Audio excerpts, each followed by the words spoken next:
according to the name of the developer or the inventor who started this experiment for estimation of glucose. So in the previous class, we learned that carbohydrate color test was based on the qualitative test. Here, glucose is also a carbohydrate, and this method is known as quantitative test. That's why we picked the title as glucose estimation. Estimation means calculate the amount of glucose and that particular solution. So this is a quantitative method. So sometimes we always ask about, please tell me one of the qualitative methods for carbohydrate test. You can easily mention about the many of the qualitative tests like Mollis test or iodine test or some another test. But when we ask in the Viva bosses that please mention one experiment where we use the quantitative method for carbohydrate estimation, then many of you got puzzled or not confirmed what is the actual method. So I would like to focus you on that particular cases where we want to know what is the quantitative test of carbohydrate. Then one of the example is glucose estimation by Fehling's method. আমি বলছিলাম যে Felix মেথডে আমরা যে glucose estimation করি এটা quantitative test. আমরা যখন অনেক সময় ভাইভাতে জিজ্ঞাসা করি যে তুমি কার্বোহাইড্রেটের কোয়ালিটেটিভ বলো তো একটা টেস্টের নাম, তখন তোমরা সহজে মলিস টেস্ট বা অন্যান্য টেস্ট যেগুলো আমরা করিয়েছি সেগুলো বলতে পারো। যখনই আমরা বলি তাহলে একটা কোয়ান্টিটেটিভ টেস্টের কথা বলো, তখন তোমরা কিন্তু মানে কনফিউজড হয়ে যাও যে এটা কোনটা হবে, বা তোমরা পাজল হয়ে যাও কি বলবে কোনটা বলা যাবে। ওই কার্বোহাইড্রেট কালার টেস্টই খুঁজতে থাকো তোমরা যে ওইখানে কোনটা কোয়ান্টিটেটিভ আছে কিনা। আসলে কিন্তু ওইখানে সবগুলো কোয়ালিটেটিভ টেস্ট। কোয়ান্টিটেটিভের জন্য আমরা এই যে ফেলিংস মেথড যেটা করছি সেটা হচ্ছে কোয়ান্টিটেটিভ টেস্ট। তার মানে এটা হচ্ছে গ্লুকোজ এস্টিমেশন বাই ফেলিংস একটা কোয়ান্টিটেটিভ পরিমাণ নির্ণয় করা। তো এই মেথডের প্রিন্সিপালটা কি? Alkaline solution of proper salts that is failing solution are reduced by aldose sugars to cuprous oxide. তাহলে আমরা তোমাদের মনে আছে যে বেনেডিক্ট টেস্টের সময় আমরা বলেছিলাম যে ওখানেও কিন্তু যে গ্লুকোজ ছিল, গ্লুকোজ থেকে এনিডায়াল তৈরি হয়েছিল এবং সেখান থেকে কিউপ্রিক আয়নকে কিউপ্রাস করেছে ইলেকট্রন ডোনেট করার মাধ্যমে, এবং সেখান থেকে কিউপ্রাস অক্সাইডের রেড প্রিসিপিটেশন পড়ে। এখানে কিন্তু প্রক্রিয়াটা একই রকম, যদিও এখানে যে সল্ট গুলা ইউজ করা হয়েছে সেটা ভিন্ন, অ্যালকালি করার জন্য যে মেথড এটা ইউজ করা হয়েছে সেটা একটু ভিন্ন, কিন্তু মেথডটা বা প্রিন্সিপালটা সেম। অতএব তোমাদের এখানে কিন্তু বুঝতে খুব একটা কঠিন হবে না। যারা কার্বোহাইড্রেট কালার টেস্টে বেনেডিক্ট টেস্টে পড়েছো তারা কিন্তু এটা সহজেই বুঝতে পারবে। aldehyde containing sugars reduce blue cuprous ions to cupric ion to cuprous ions।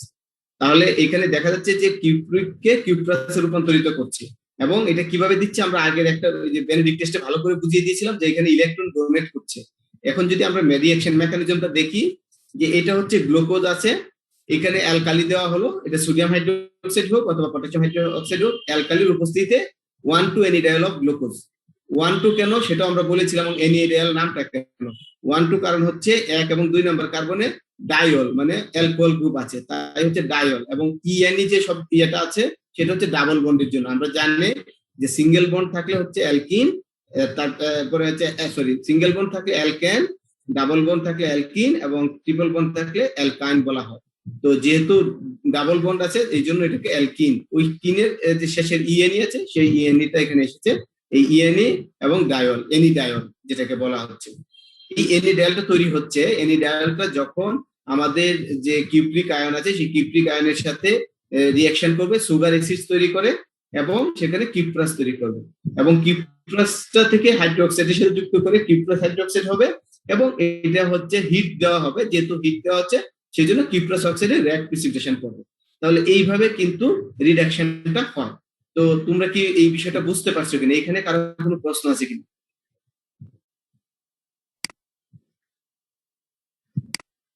এটা কিন্তু আগের যে বেনেডিক্ট টেস্ট আছে সেটার মতোই একই রকম অনেকটা সেম, ঠিক আছে? তাহলে আমরা এখানে কি করব প্রক্রিয়াটাতে? আমরা যদি বলি, আমি সহজে বলি প্রসিডিউরটা কি হবে। ফেলিং সলিউশন দিব, তারপরে সেখান থেকে গ্লুকোজের সাথে রিঅ্যাকশন করাবো। তাহলে একটা নির্দিষ্ট পরিমাণ সময় যতটুকু গ্লুকোজ আছে, ধরো আমি একটা নির্দিষ্ট পরিমাণ ফেলিং সলিউশন দিলাম, 5 ml ফেলিং সলিউশন দিলাম, সেটাকে আমি হচ্ছে গ্লুকোজ অ্যাড করতে থাকবো। তাহলে যতটুকু গ্লুকোজ ফেলিং এর সাথে রিঅ্যাকশন করবে সে কিন্তু কিপ্রাস অক্সাইড এবং সুগার এসিড হয়ে যাবে। ঠিক আছে, এই গ্লুকোজ থেকে প্রথমে এনিডায়াল হবে এবং শেষে সুগার এসিড হয়ে যাবে। তাহলে গ্লুকোজ নষ্ট হতে থাকবে। শেষে যখন একটা গ্লুকোজ থেকে যাবে, একটা থেকে যাবে, সেই পয়েন্টটা যদি আমি বের করতে পারি, সেই পয়েন্টটা বের করতে পারলেই কিন্তু আমি বুঝতে পারবো যে কতটুকু গ্লুকোজ দরকার হয়েছে 5 ml ফেলিং সলিউশনের জন্য। এইভাবে আমি ক্যালকুলেশনটা করবো। তোমরা এইটুকু প্রসিডিউর বুঝছো কিনা?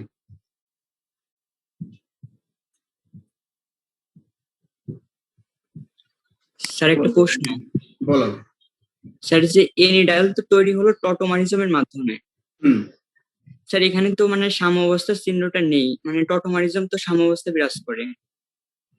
সাম্যাবস্থা চিহ্ন দেয়া হয়নি এখানে, জাস্ট আমরা চিন্তা করেছি যেহেতু এনিডায়াল হবে এবং এখানে সলিউশনে তো রিঅ্যাকশনটা একই সাথে হবে, এটা কিন্তু আলাদা ইয়েতে হবে না, কি বলছি মানে আলাদা বিকারে বা কনিক্যাল ফ্লাস্কে হবে না।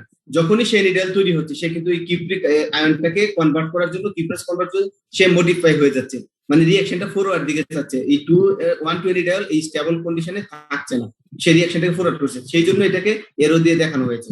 এটা কিন্তু এইটুকু অংশ যে আলাদা বিকারে হয় তা কিন্তু না, এই টোটাল প্রক্রিয়াটা কিন্তু একটা কনিক্যাল ফ্লাস্কের মধ্যে ঘটবে। ঠিক আছে? জি স্যার। তো এইখানে তোমরা একটা জিনিস বুঝতে পারছো, ডালটা চিন্তা যে এখানে হিট দিতে হবে, তাই না? হিটের উপরে এই কাজটা হবে। আমরা প্রসিডিউরে যাব, তার আগে একটু রিয়েজেন্ট গুলো নিয়ে কথা বলি। এখানে রিয়েজেন্টটা আমরা ফেলিং সলিউশন বলেছি। ফেলিং সলিউশনটা আসলে একভাবে রাখা যায় না, মানে একভাবে মানে একসাথে এগুলাকে তৈরি করে রাখা যায় না। ফেলিং সলিউশনে তিনটা কেমিক্যাল রিয়েজেন্ট থাকে, তিনটা কেমিক্যাল কম্পোনেন্ট থাকে বা কম্পাউন্ড থাকে, যেটাকে দুই ভাগ করে রাখতে হয়। কপার সালফেট একটা থাকে, সেটাকে একটা ভাগে মানে ফেলিং সলিউশন 1 এ রেখে দিতে হয়। আরেকটা ভাগে ফেলিং সলিউশন 2 বলা হয়, সেটাকে সোডিয়াম পটাশিয়াম টার্ট্রেট বা রোচিলিসল বলা হয়। এটার একটা ডাক নাম আছে রোচিলিসল। এই সোডিয়াম পটাশিয়াম টার্ট্রেট থাকে এবং সোডিয়াম হাইড্রোক্সাইড থাকে, এই দুইটাকে একসাথে রাখা যায়। এই কপার সালফেটটাকে আলাদা করে রাখতে হয়। ঠিক আছে, তাহলে কপার সালফেটটাকে আলাদা করে রেখে এটার নাম হচ্ছে ফেলিং সলিউশন 1 এবং ফেলিং সলিউশন 2। তাহলে এদেরকে দুইটা আলাদা করে রাখা হয়। যেদিন আমি এক্সপেরিমেন্ট করব সেটাকে তখন দুইটা থেকে একসাথে যুক্ত করে ফাইনালি ফেলিং সলিউশনটা তৈরি করা হয় এবং সম পরিমাণ নিয়ে। ঠিক আছে, এটার যতটুকু নিতে হবে এটারও ততটুকু নিয়ে সমান পরিমাণ নিয়ে আমরা ফাইনাল ফেলিং সলিউশনটা তৈরি করব। এইটা হচ্ছে on the date of the experiment, যেদিন এক্সপেরিমেন্টটা করব। ঠিক আছে, এবং এটা কেন রাখা হয় সেটাও তোমরা বুঝতে পারছো। আমরা আগের ইয়েতে বলেছিলাম যে কপার সালফেটটাকে আমরা জানি যে কপার সালফেটটা কিউপ্রিক আয়নটাতে যদি থাকে তাহলে কিউপ্রিক হাইড্রোক্সাইডের ব্ল্যাক প্রিসিপিটেশন পড়ে। এটা প্রতিরোধ করার জন্যই আমরা এটাকে সেপারেট করে আলাদা করে রেখে দেই, ফলে অনেকদিন আমরা রাখতে পারি। কিন্তু ফেলিং সলিউশন যদি তৈরি করি তাহলে আমরা অনেকদিন রাখতে পারবো না। দেখা যাবে ওই কিউপ্রিক আয়নটার হচ্ছে এই হাইড্রোক্সাইডের সাথে সোডিয়াম হাইড্রোক্সাইডের সাথে রিঅ্যাকশন করে এখানে ব্ল্যাক প্রিসিপিটেশন পড়ে গেছে। এই কারণে এটা প্রতিহত করার জন্য বা এটাকে অ্যাভয়েড করার জন্য আমরা আলাদা করে রেখে দিই। ক্লিয়ার?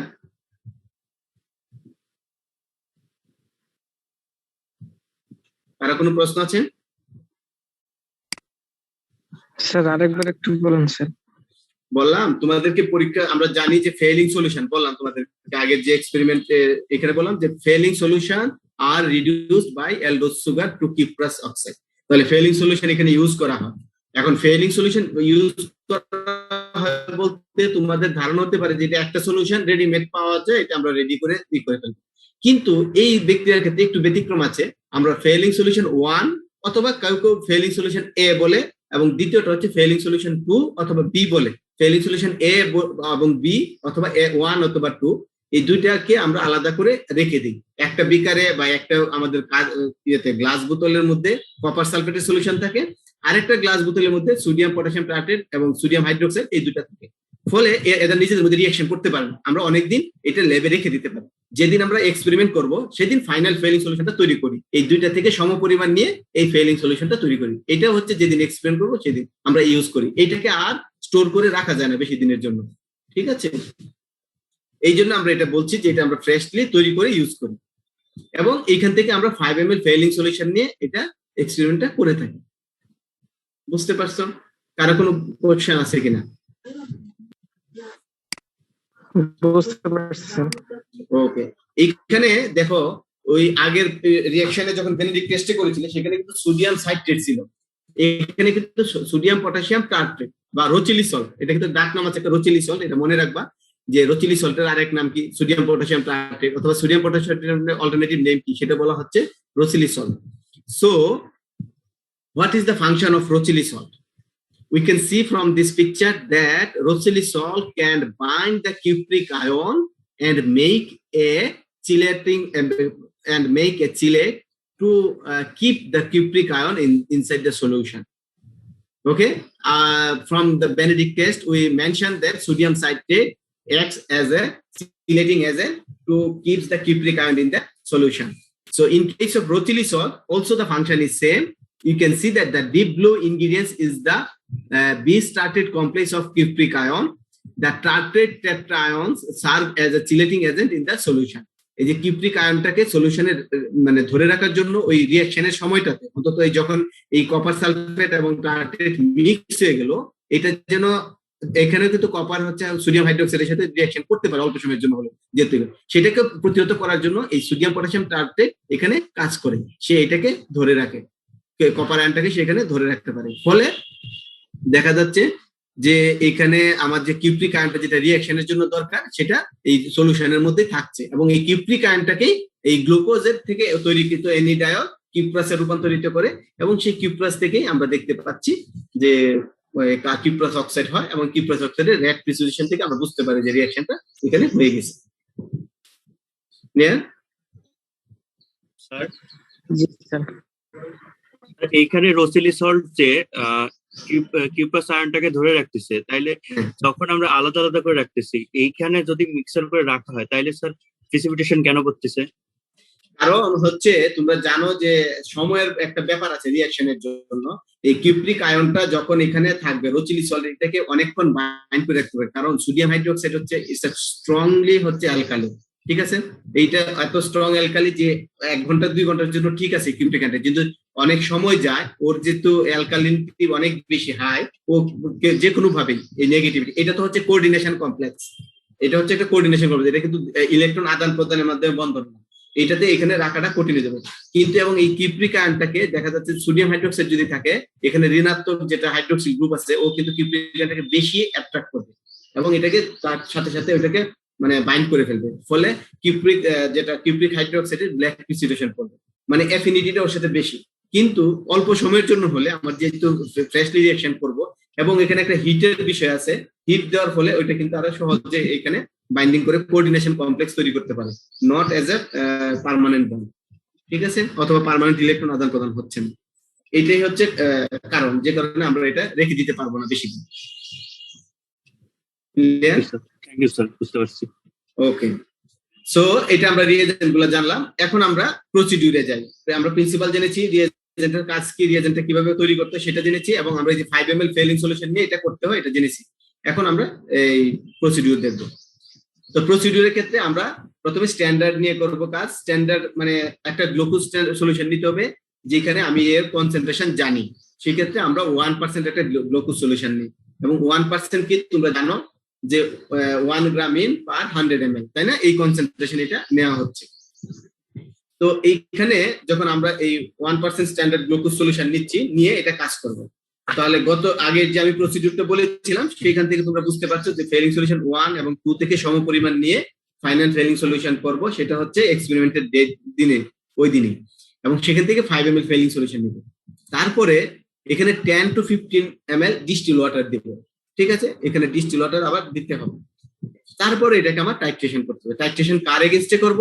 এখানে ফেলিং সলিউশন আছে, এটা টেস্ট টিউবে বসাবো, এবং হিট যেহেতু দিতে হবে হিটের উপরে বার্নারের উপরে বসিয়ে করতে হবে, এবং এখানে বুরেটে থাকবে standard glucose solution. Standard glucose solution যার কনসেন্ট্রেশন হচ্ছে 10 মিলিগ্রাম পার ml, ঠিক আছে?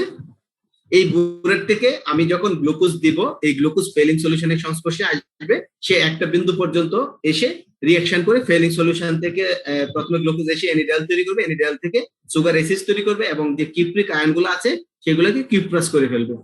কিউপ্রাস আলটিমেটলি কিউপ্রাস হাইড্রোক্সাইড, এবং হিটের কারণে কিউপ্রাস অক্সাইডে রেড প্রিসিপিটেশন পড়বে। এই রেড প্রিসিপিটেশন পড়লো, তাহলে গ্লুকোজ আসতেছে, রেড প্রিসিপিটেশন হয়ে গেল। একটা সময় এসে যে আমি 5 ml ফেলিং সলিউশন নিয়েছিলাম তার সবটুকু শেষ হয়ে যাবে, গ্লুকোজ আসতেছে এবং ফেলিং সলিউশনকে কনভার্ট করে ফেলতেছে সুগার এসিড। এইভাবে যখন শেষ হয়ে যাবে, এক্সট্রা যে গ্লুকোজটা আসছে সেই গ্লুকোজটাকে বোঝার জন্য যে কখন এটা আসলো, কারণ এখানে তো এই গ্লুকোজের কোনো কালার নেই, গ্লুকোজটা তো ট্রান্সপারেন্ট একটা, তাই না? আমরা বলছি যে কালারলেস একটা সলিউশন। তো এই জায়গাটাতে যখন গ্লুকোজটা আসলো, এই এন্ড পয়েন্টটা বোঝার জন্য, যে টাইট্রেশনটা শেষ হওয়ার জন্য এন্ড পয়েন্টটা বোঝার জন্য আমাদেরকে এখানে একটা ইন্ডিকেটর দিতে হয়, সেটা হচ্ছে methylene glow indicator. Methylene glow indicator জানো যে এটা রিডিউসড কোন মিথাইলিন গ্লোর হচ্ছে কালারলেস, এবং অক্সিডাইজড মিথাইলিন গ্লো হচ্ছে ব্লু কালার। ঠিক আছে, তাহলে মিথাইলিন গ্লো যখন আমরা দিচ্ছি, মিথাইলিন ব্লুর কালার দেখা যাবে যে এখানে কালারলেস হয়ে যাচ্ছে, তাহলে ব্লু কালারটা চলে গিয়ে কালারলেস হয়ে যাবে, তাহলে আমরা বুঝতে পারবো যে রিঅ্যাকশন এখানে শেষ হয়ে গেছে। ঠিক আছে, এটা হচ্ছে টাইট্রেশনের মেথড। কারো কোনো প্রশ্ন আছে কিনা?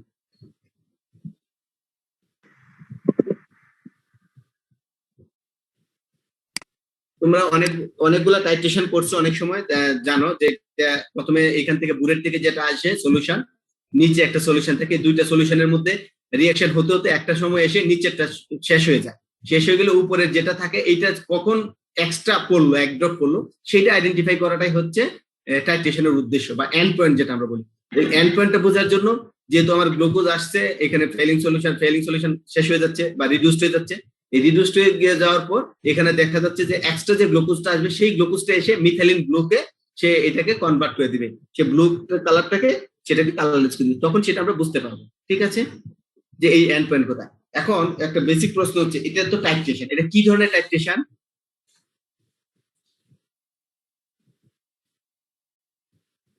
এটা কি ধরনের টাইট্রেশন বলতে পারবো? টাইট্রেশনের ধরন তো জানি না। ধরেন জানো না? কেউ জানো টাইট্রেশন কি কি ধরনের হতে পারে? স্যার এটা কি অ্যাসিড খার? অ্যাসিড বেস কিনা বলো তো। হ্যাঁ, তুমি যেহেতু একটা বলছো, একটা আছে অ্যাসিড বেস টাইট্রেশন, আর কি ধরনের টাইট্রেশন হতে পারে? রিডক্স টাইট্রেশন আছে।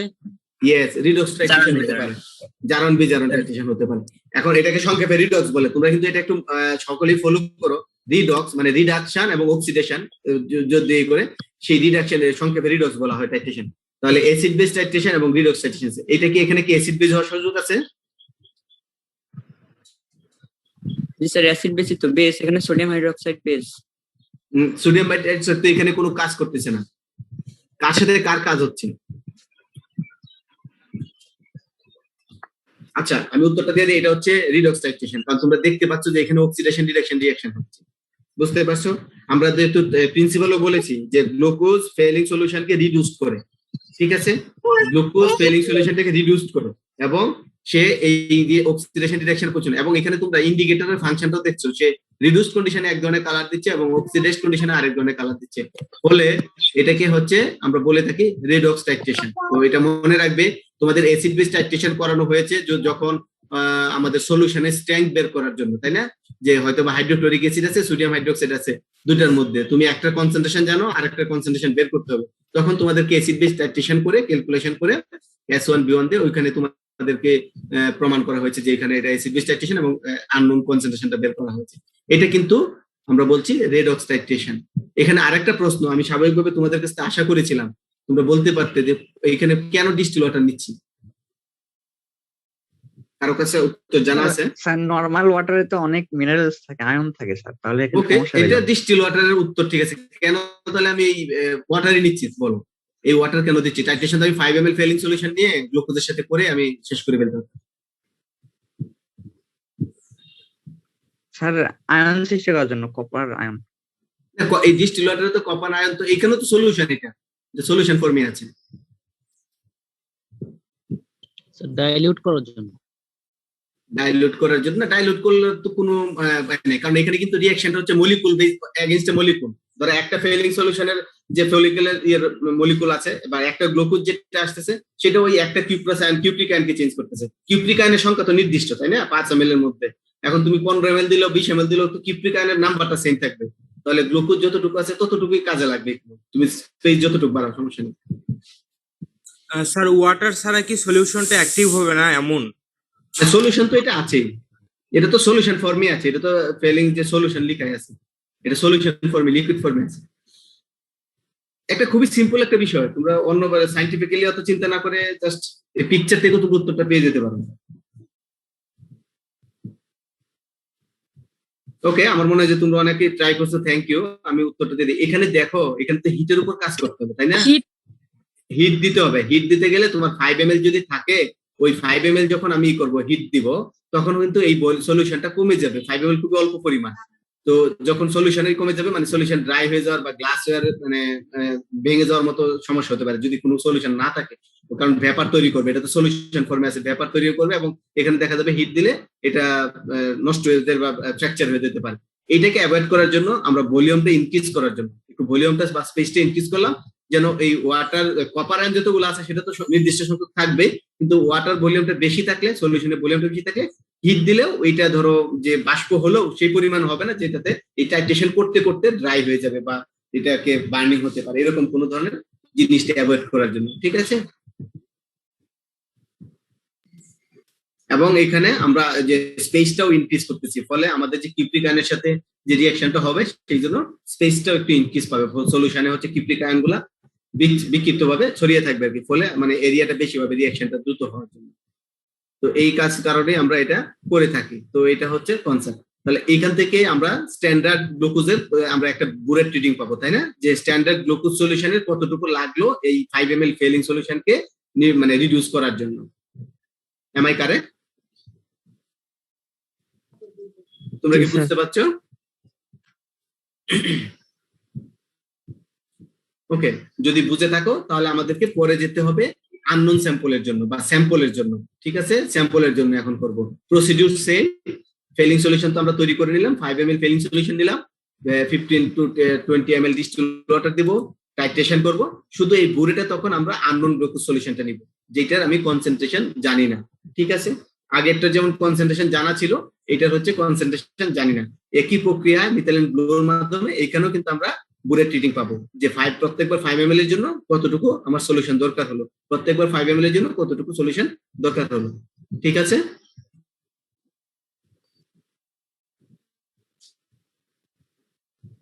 তোমরা কি বুঝতে পারছো?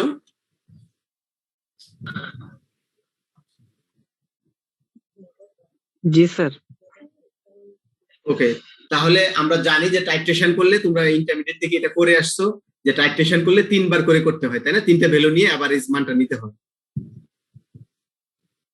কারেক্ট? তো এইখানে দেখা যাচ্ছে যখন তুমি টাইট্রেশনটা শুরু করবে হয়তো বা 0 পয়েন্টে থাকবে, এখান থেকে ধরো 3 ml হবে, তাহলে এটা 3 ml লাগবে প্রথম বুলেট রিডিং।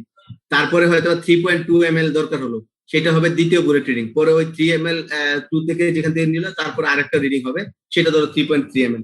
তারপরে ওই 3টা ভ্যালুকে নিয়ে অ্যাভারেজ করতে হয়, একটা টেবিল ফর্মে সাজাইতে হয়। ঠিক আছে? তাহলে তুমি স্ট্যান্ডার্ডের জন্য এরকম পাবে যে 5 ml ফেলিং সলিউশনের জন্য ইনিশিয়াল বুলেট রিডিং 0 ছিল, তারপরে 5.6। বলো।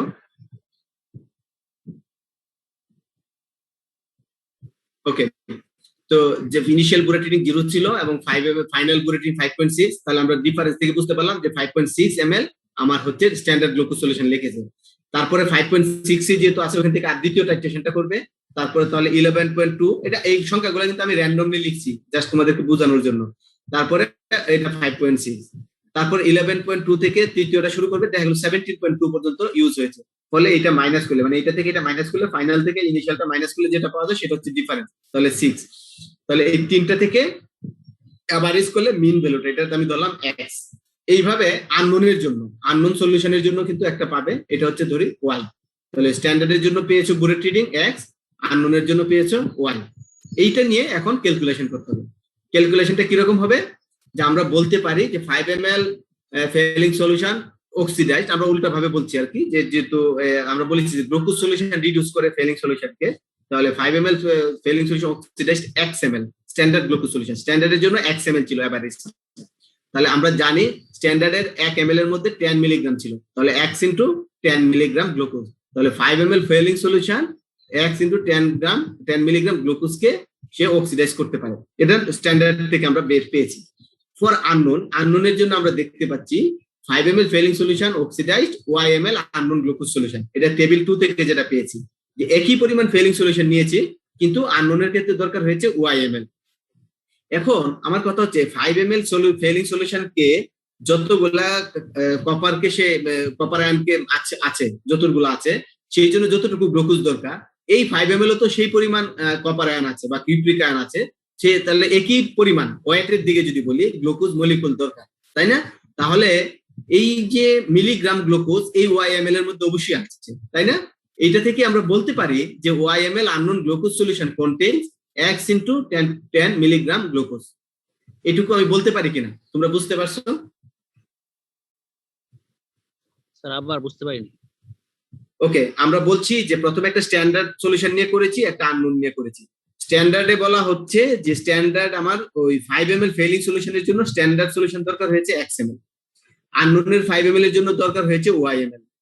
ভলিউম দুইটা হতে পারে কারণ দুইটার কনসেন্ট্রেশন ভিন্ন, কিন্তু এই দুইটার মধ্যে যে যত মিলিগ্রাম গ্লুকোজ আছে, যতগুলা গ্লুকোজ মলিকুল আছে তার পরিমাণটা কিন্তু সেম। সেই ক্ষেত্রে x ইন্টু 10, এইখানে আমি স্ট্যান্ডার্ডে যেহেতু কনসেন্ট্রেশন জানি, তাহলে x এর সাথে যদি 10 মিলিগ্রাম হয়, কারণ স্ট্যান্ডার্ডের কনসেন্ট্রেশন হচ্ছে 1 ml এর মধ্যে 10 মিলিগ্রাম আছে, তাহলে 10 মিলিগ্রাম দ্বারা x এর গুণ করলে এত মিলিগ্রাম গ্লুকোজ আছে, তাই না? 5 এই x ml এর মধ্যে, তাহলে এই এতটুকু গ্লুকোজ কিন্তু 5 ml ফেলিং সলিউশন কি করেছে, তাহলে এই মিলিগ্রামও দরকার হবে এই সেম 5 ml ফেলিং সলিউশনের জন্য, এবং এটা আননোনের YML এর মধ্যে আছে, তাই না? যেহেতু এই ওই YML থেকে তো দ্বিতীয়বার এই ফেলিং সলিউশনটাকে করেছে, তাহলে ওই YML unknown glucose solution contains x into 10 milligram glucose. তাহলে 1 ml এর জন্য কত, y দ্বারা ভাগ হবে, তাহলে 100 ml এর জন্য কত, 100 দ্বারা গুণ হবে, 100 ml এর জন্য গুণ হলে এত হবে মিলিগ্রাম, তাহলে z মিলিগ্রাম গ্লুকোজ। আমি এটা একটা সংখ্যা ধরে নিলাম যে এটা z হতে পারে, তাহলে আমরা লিখতে পারি উত্তরে যে আমার এই সলিউশনে যেটা আছে z milligram per 100 ml concentration, তার মানে এই গ্লুকোজের যে আননোন যে গ্লুকোজ সলিউশনটা ছিল সেটার হচ্ছে কনসেন্ট্রেশন হচ্ছে z মিলিগ্রাম পার 100% অথবা আমরা বলতে পারি পার 100 ml, এবং এটাকে আমরা কনভার্ট করে কত পার্সেন্ট সেটাও বের করতে পারি, ঠিক না? যে কত গ্রাম আছে আমাদের 100 ml এর মধ্যে। তোমরা বুঝতে পারছো কিনা ক্যালকুলেশনটা? আননাউনেরটা আরেকবার একটু রিপিট করেন স্যার। আননোনের কোন জায়গাটা বলো আমাকে? স্যার এই যে YML noun glucose unknown glucose solution content তুমি আমার ইয়েস আমি বুঝতে পারছি, আমার মনে হয় তুমি একটু নিজের ভাষায় বলো, আমি তাহলে বুঝতে পারবো যে তোমার কোথায় বুঝতে অসুবিধাটা। হ্যাঁ, তুমি প্রথম থেকে একটু বলো। সেকেন্ড লাইনটা একটু এখান থেকে মানে মনোযোগটাই নষ্ট হয়ে গেছিল স্যার, এই জন্য এখান থেকে মনোযোগটা রাখতে পারিনি, সেজন্য বুঝতে পারিনি। ওকে, ঠিক আছে, আমি আবার রিপিট করছি, যাদের মনোযোগ একটু ঘাটতি আছে তারা একটু মনোযোগ দাও, পরে যদি প্রশ্ন থাকে স্পেসিফিক প্রশ্ন করো যে এটাই। এটা খুবই সিম্পল বিষয়। এটা এটা একটা সিম্পল বিষয় খুবই। আমি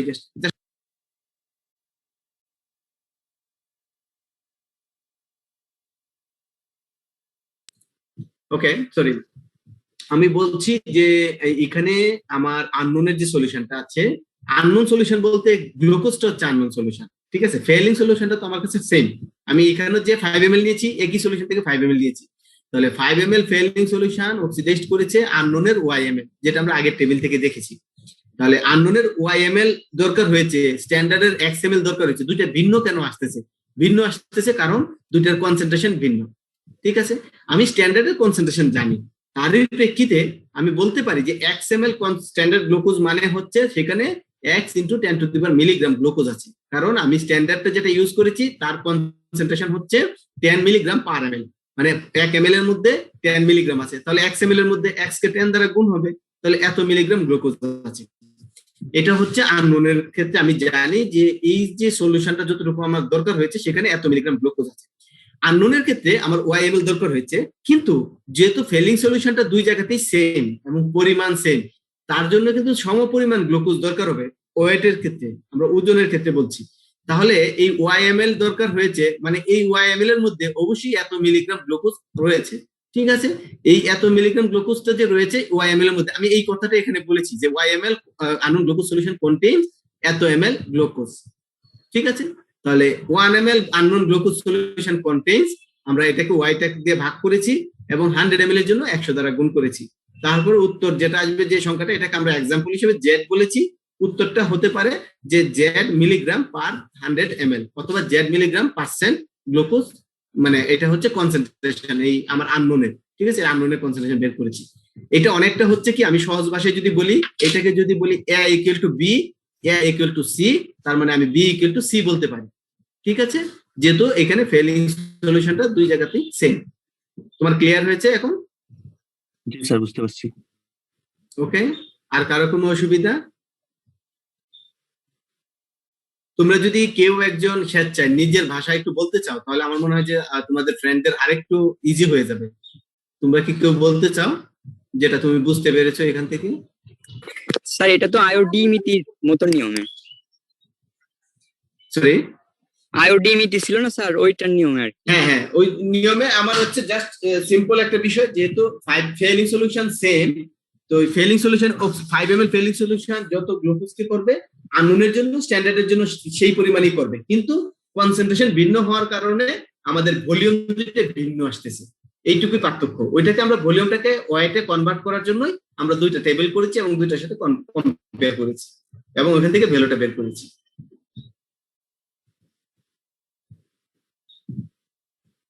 ওকে, আচ্ছা, যদি কারো প্রশ্ন না থাকে, আমার মনে হয় যে আমরা ভিডিওটা দেখি, তাহলে আরো যদি প্রশ্ন আছে আবার আলোচনা করতে পারবো। ওকে,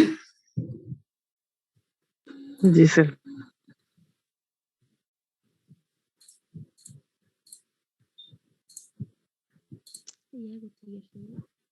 তোমরা ভিডিও দেখতে পাচ্ছ? জি স্যার। সাউন্ড আছে?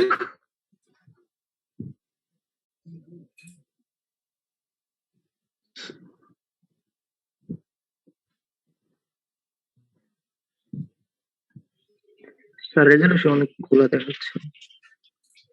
এখন পর্যন্ত বোঝা যাচ্ছে না স্যার। সাউন্ড বোঝা যাচ্ছে না? না স্যার।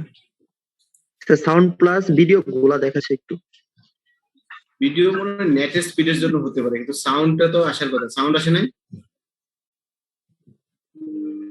না স্যার, সাউন্ড আসছে। সাউন্ড আসে। স্যার প্লে দাঁড়াও, করেন আমি স্যার, sound show বোঝা করতে যাচ্ছে পারি। না স্যার।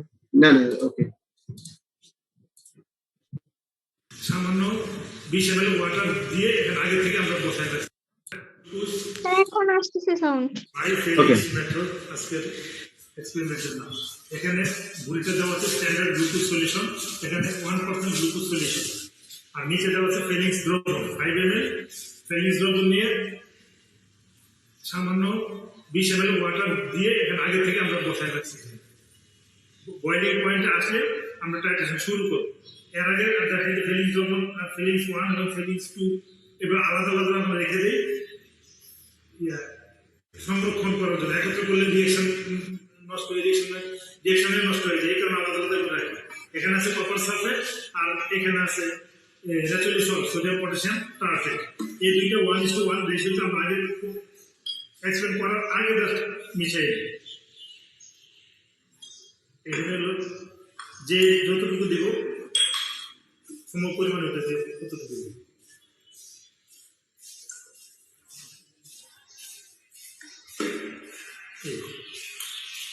এটা হলো ফেলিক্স দ্রবণ। এখান থেকে 5 ml নিয়ে তারপরে এখানে আমরা বসানো আছে, সাথে কিছু পানি যোগ করে। এখন বয়েলিং পয়েন্টটা আসছে, এখন আমরা টাইট্রেশন শুরু করবো। উপরে আছে গ্লুকোজ সলিউশন, এখানে ড্রপ বাই ড্রপ তাপের উৎস থেকে সরানোর জন্য তাপের উৎসটা রেখেই আমরা টাইট্রেশনটা করবো।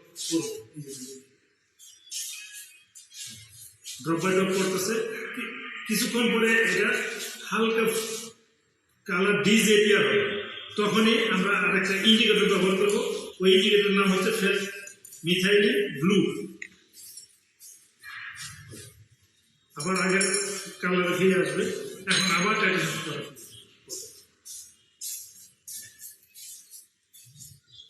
ড্রপ বাই ড্রপ গ্লুকোজ করবে, আর নিচের কালারটা একসাথে দুইটা ঘটনা একসাথে করবে, একটা ব্রিক রে আর হলো অদক্ষেপ, কিউব প্লাস অক্সাইডের অদক্ষেপ করবে, আর পুরো সলিউশনটা কালার চেঞ্জ হবে, তখন তবে ব্রিক রেড দুই ইটালিয়ান।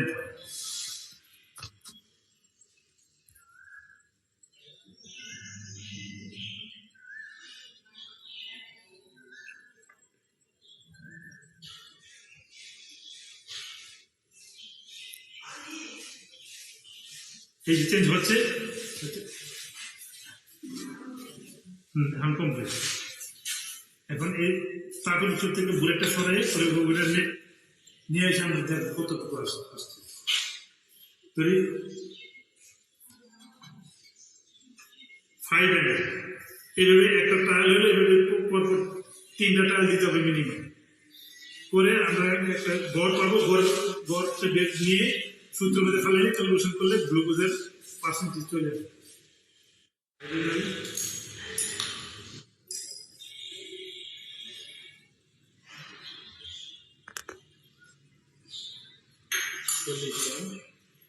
সামান্য কিছু পানি দিয়ে একইভাবে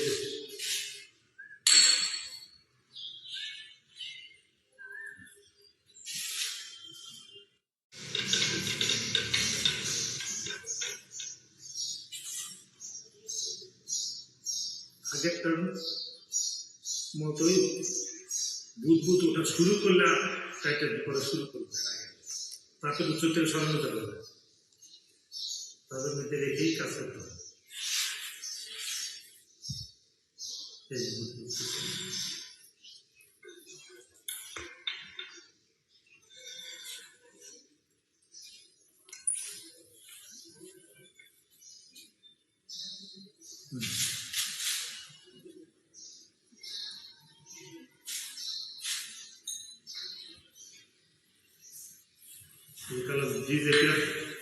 হচ্ছে এখনই যেটা দিব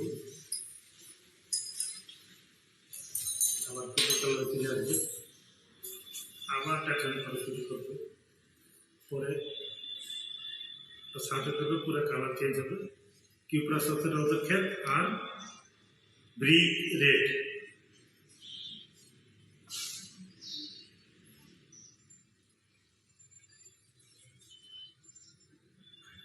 কোনো ক্ষয় অংশ থাকবে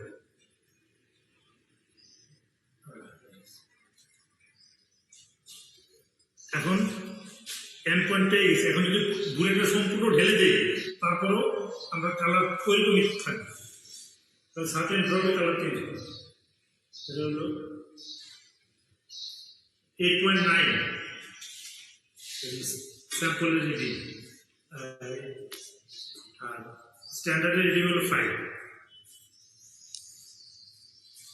এখন আমরা দেখাই আরেকটু দিয়ে কোনো কালার চেঞ্জ নেই কোনো চেঞ্জ নেই তাহলে সার্টেন ড্রপে কালার চেঞ্জ হবে এবং অযোগ্য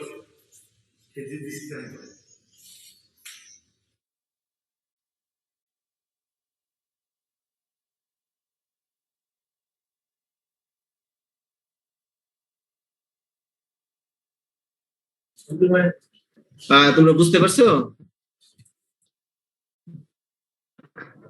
জি স্যার। আমার মনে হয় যে এখন অনেকটাই ইজি হয়ে গেছে তোমাদের জন্য। এটা খুবই ছোট এক্সপেরিমেন্ট, খুব একটা বড় এক্সপেরিমেন্ট না, ছোট। এখন থিওরিটিক্যাল পার্টে কারো কোনো প্রশ্ন আছে কিনা বা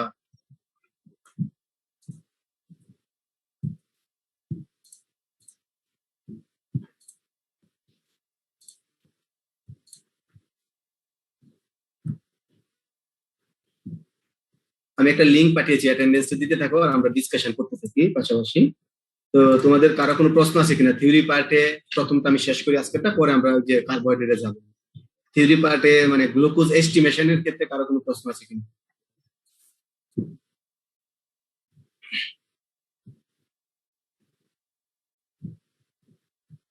স্যার পারমিশন অন করা নেই স্যার।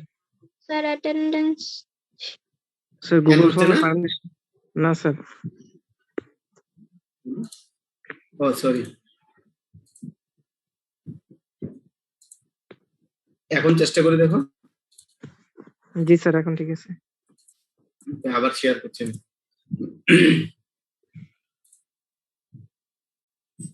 ওকে, আমি বুঝতে পারলাম যে গ্লুকোজ এস্টিমেশন নিয়ে তোমাদের কারো কোনো প্রশ্ন নেই। এখন আসি কার্বোহাইড্রেট কালার টেস্ট নিয়ে তোমাদের কারো কোনো প্রশ্ন আছে কিনা?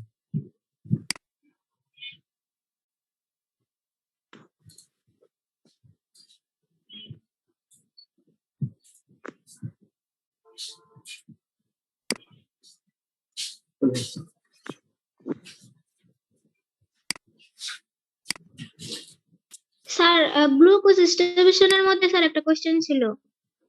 হ্যাঁ বলো। স্যার ওই যে আমরা স্যার মাঝখানে যে দেখলাম যে মিথাইলিন ব্লু, এটা ইন্ডিকেটরটা দেওয়া হয় স্যার, এটা দেওয়া হয় তারপরে আবার মানে দ্রবণের মধ্যে বুলেট থেকে ফালানো মানে সলিউশনটা ফালানো স্যার, এটার কারণ কি? মিথিলিন ব্লু দিয়ে আবার সলিউশন দেওয়া হয়েছে কেন? জি স্যার, এটাই।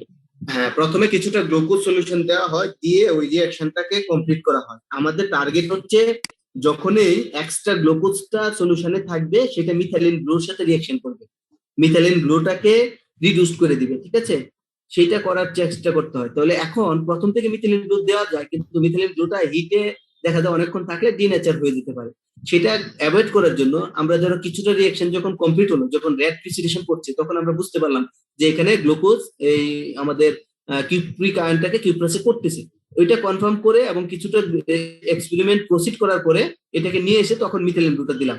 মিথাইলিন ব্লু দিয়ে তারপরে আমরা ওই এন্ড পয়েন্টটা কখন যে আরেকটু গ্লুকোজ দিলাম, তখন টোটালি কিউপ্রিক আয়নগুলো ডিজলভ হয়ে গেল। পরবর্তীতে যে এক্সট্রা গ্লুকোজটা থাকবে, কারণ যে গ্লুকোজটা থাকলো এক্সট্রা, সেটা কিন্তু মিথাইলিন ব্লুকে ডিনেচার করতে পারে না। সেই এক্সট্রা গ্লুকোজ যেটা থাকবে, সেই গ্লুকোজটা মিথাইলিন ব্লুকে দেখা যাচ্ছে রিডিউস করে দিবে, ঠিক আছে? এই রিডিউস করে দিয়ে এই কালারটা চেঞ্জ করে দিবে, মানে কালারলেস করে দিবে। এইটাই দিয়ে আমরা এটা বুঝতে পারি। বুঝতে পারছো? জি স্যার। এই জন্যই করা হয়।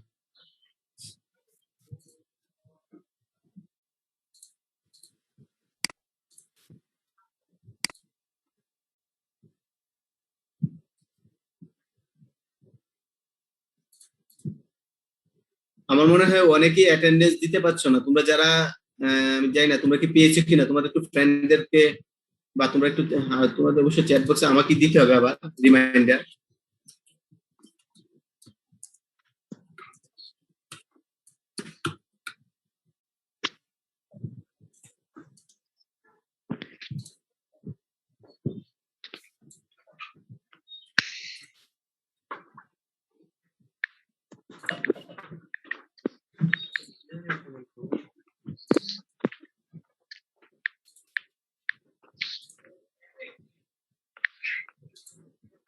ওকে, কারো কোনো প্রশ্ন আছে কিনা বলো।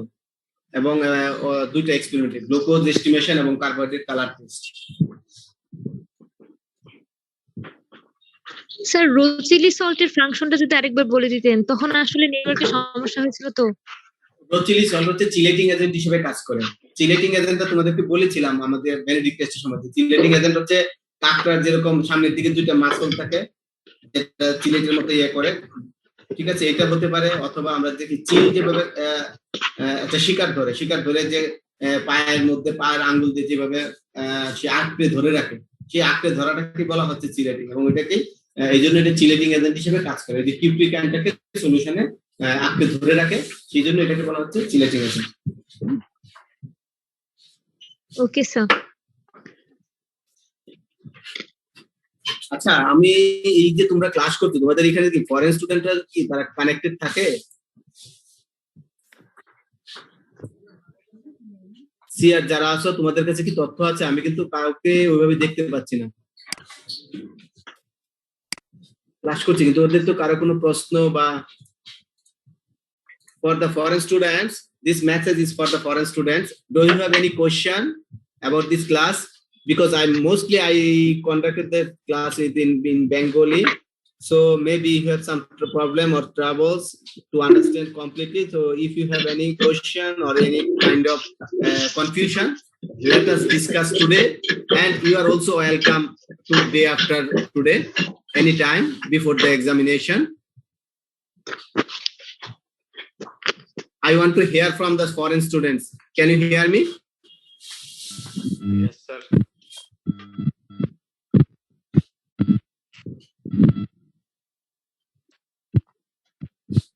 I don't know. Language problem. CR যারা আছো, তোমরা কি ওদেরকে বলতে পারো একটু চ্যাট বক্সে বা একটু মেসেজ যে আমি তাদের কাছ থেকে একটা রিপ্লাই চাচ্ছি যে তারা কি বুঝতে পারছে কিনা। Foreigners, please reply.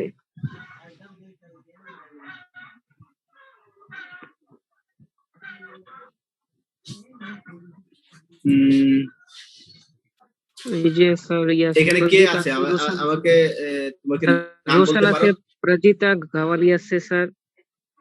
Yes, sir. We are Sharma. listening, sir, but Janish sometimes our Aditya. internet Janish. is slow, sir. Sujata Sharma না? সুজাতা শর্মা, সে কি সুজাতা ফরেনার? ঘাওয়ালি স্যার। জি স্যার। ওকে, আমি তাদেরকে পার্সোনাল মেসেজ দিচ্ছি যে তারা যদি একটু উম,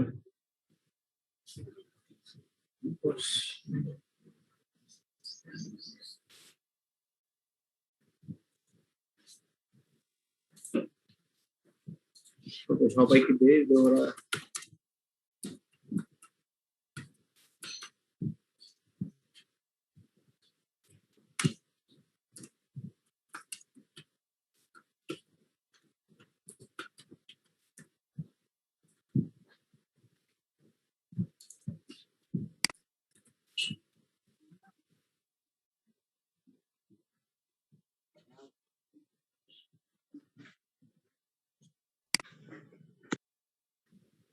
ওকে, তারা চ্যাট বক্সে রিপ্লাই দিতে পারে আমরা যদি কথা so for foreign students, if you have any question, please contact with me either with email or any kind of social media like WhatsApp or anything.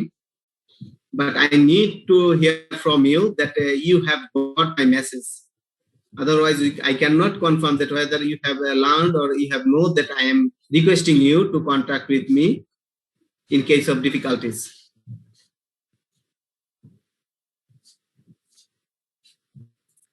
তারা অ্যাটেন্ডেন্স দিতে পারে তো নাকি? আমি ওটা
ওকে, আমার মনে হয় যে ওদের কাছে ওদের রেসপন্স আমি পাচ্ছি। ওরা হয়তো বা পরবর্তীতে আমার সাথে যোগাযোগ করবে এবং যে প্রবলেম গুলো আছে, ইন্টারনেটের যে প্রবলেমটা আছে সেটা আমরা আশা করি পরবর্তী সলভ করতে পারবো। তো এরই প্রেক্ষিতে আজকে তোমাদের আর কারো কোনো প্রশ্ন আছে কিনা?